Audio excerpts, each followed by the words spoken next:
Hello everybody, it's me Julian, and today I would like to argue that masculinity is fake, or perhaps more specifically, I would like to provide you with a simple and accessible introduction to what you might call the Žižekian Lacanian conceptual framework of masculinity. And before I begin, I want to say that I'm well aware of the fact that the contemporary discourse on masculinity has become highly fraught, indeed very polemical. And so I know that by means of making this video and this argument, it will appear that I am adding fodder to the culture wars. And yet, that's not really my intent. Instead, my argument is that men themselves are victims of masculinity, that men too suffer from the patriarchy, and that perhaps the most important thing, therefore, is for us to educate ourselves about what masculinity is. And the Žižekian Lacanian framework, whilst perhaps not perfect and certainly not satisfying to everyone, is one such approach, and an approach that I find to be satisfying. In fact, I'd like to follow that up by saying that my theory of masculinity is precisely not that it is performative. A strict interpretation or a close reading of Žižek and Lacan's positions should reveal that they're not in the camp of Judith Butler. In fact, while Žižek is a close friend of Butler's, his Lacanian theory of sexuation, il n'y a pas de rapport sexuel, is a much more essentialist reading of gender than Judith Butler's one. But anyway, enough of a preface. Let's simply begin with some definitions. What do I mean by masculinity? And what do I mean by fake? And why is masculinity fake? Well, what I mean by fake is a phantasmatic support frame that covers up a traumatic encounter with the real. And I'll explain that in a moment. And what I mean by masculinity is that masculinity is this phantasmatic frame that covers up the traumatic encounter with woman. And that's what I'm going to try to explain here. So let's begin with a simple joke, an anecdote that Žižek likes to use that's quite illustrative. He says he was told by a childhood friend that as a child, he tried to reconcile his knowledge of his parents' sexuality with the myth of the stork that brings babies. And so as a child, he imagined that a stork would arrive at his parents' window, would observe them copulating, and if the stork approved, the stork would bring back a baby. It's a wonderfully illustrative anecdote because it goes to show how the phantasmatic frame never simply disavows sexuality or the traumatic knowledge of sexuality, but instead tries to incorporate it into a myth of sorts. In fact, you could make the argument that the same thing is true for masculinity. Like the stork observing the traumatic object of knowledge, the parent's sexuality, and therefore approving or disapproving so as to bring a baby, masculinity is the reconciliation of the traumatic knowledge of sexuality with a phantasmatic support frame, a myth that allows the individual to keep on functioning. In fact, this is how we can interpret Lacan's theory of sexuation. Il n'y a pas de rapport sexuel. There is no sexual relationship. Lacan says that, strictly speaking, nature is not enough. Man and woman, as biologically evolutionary-based organic individuals, are not enough. It has to be supplemented by a fantasy. It has to be supplemented by a distinctly non-natural category. And the way in which this fantasy is created and shaped is, of course, ideological. In fact, Žižek's theory of ideology is that ideology is a network or a system of phantasmatic frames that govern our desires. Which is to say, on a natural level, we copulate so as to continue existing as a species.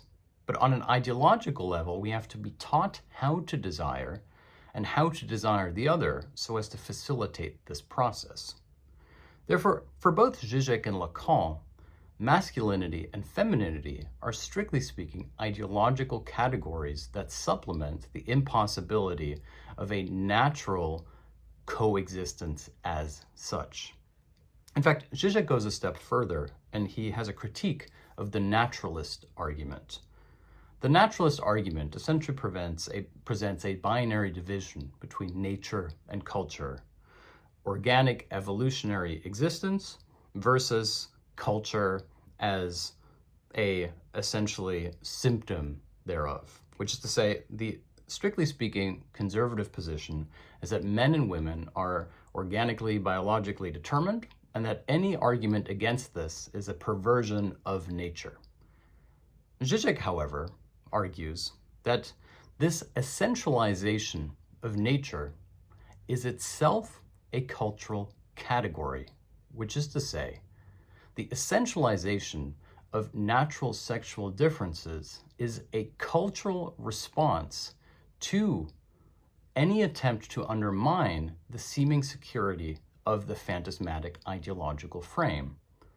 And, strictly speaking in a Lacanian sense, if this phantasmatic frame is constitutive to the subject, i.e., it is necessary for him to live because it papers over his traumatic encounter with the knowledge of the parent's sexuality, this means that any attack on sexuality as such is an attack on the subject.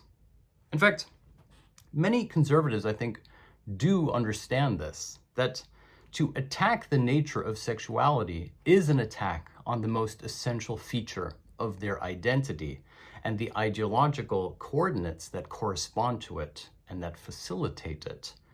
Therefore, it is not simply just sex and everybody should just do what they want to do. The manner in which sexuality and the traumatic encounter with the sexual is structurally repressed is a socio-political force of great consideration. Therefore, conservatives are right in saying that an attack on sexuality is an attack on their most essential identity. However, the naturalist essentialist argument is therefore itself a cultural category, not a natural one. Now, I'd like to conclude by saying, or returning to my original argument, which is that men themselves are the victim of masculinity. And the way that Žižek likes to put it is he says that men have to believe in masculinity because women don't believe in femininity. Now, let me explain that for a moment. Women know perfectly well that the idea of femininity in the world is overdetermined by the masculine need for it to exist so as to uphold the male ego, which is to say, if masculinity is a phantasmatic supplemental framework that covers over a traumatic encounter with sexuality, then strictly speaking, the person who can undo this is precisely woman. Woman therefore becomes the person who is most dangerous, the biggest threat to the masculine identity. Woman is the nodal point at which the supplemental frame can unravel. This means that men are stuck in a bind. They both idealize women and yet fear them. They realize that the woman is the one par excellence who can undo the crutch of masculinity on which their identity hinges.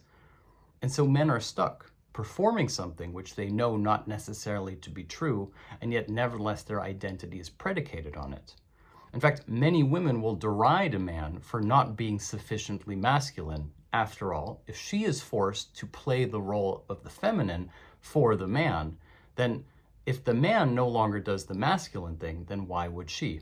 In fact, this is also why men sometimes become angry with women who fail to be sufficiently or properly feminine because they sense that in so doing she is undermining not femininity, but the masculine position through which feminism is idealized as essential to the man. In fact, men who critique the idea of masculinity are often themselves accused of being like women or not properly men. Any attempt, therefore, to critique the structural components of masculinity is easily interpreted on an assault on the very identity of those who clutch their precious pearls of masculine identity. And therefore, I'd like to conclude that this argument is not meant to be an attack or an assault. Instead, I believe that the masculine-feminine interrelationship, which for Lacan is strictly speaking impossible, leads to a desire to essentialize or simplify masculinity and femininity into sociocultural categories that lend themselves to the ideological reproduction of a normative categorization of life. And this is not to say that I believe that anybody should do or be anything, but instead what I'd like to argue is that masculinity is a problem. It is a problem that preoccupies men perhaps even more than women. And perhaps understanding and acknowledging the problem of masculinity as a category is the first step towards emancipating ourselves as men from the category of masculinity. And any emancipation from the so-called patriarchy must occur on both a masculine and feminine level. Therefore, masculinity is a fake. Masculinity is a phantasmatic frame that covers up the traumatic encounter with the real, the problem of masculinity itself. Therefore, I would like to conclude this video by saying that if you are watching this and you are a man, that I understand that these are complicated and difficult times. And I hope that you see this video as a gesture of intellectual sincerity, not an attack. Thank you so much for watching, and if you'd like to join my Patreon, you can find my ebook and all of my lectures there as well. See you soon.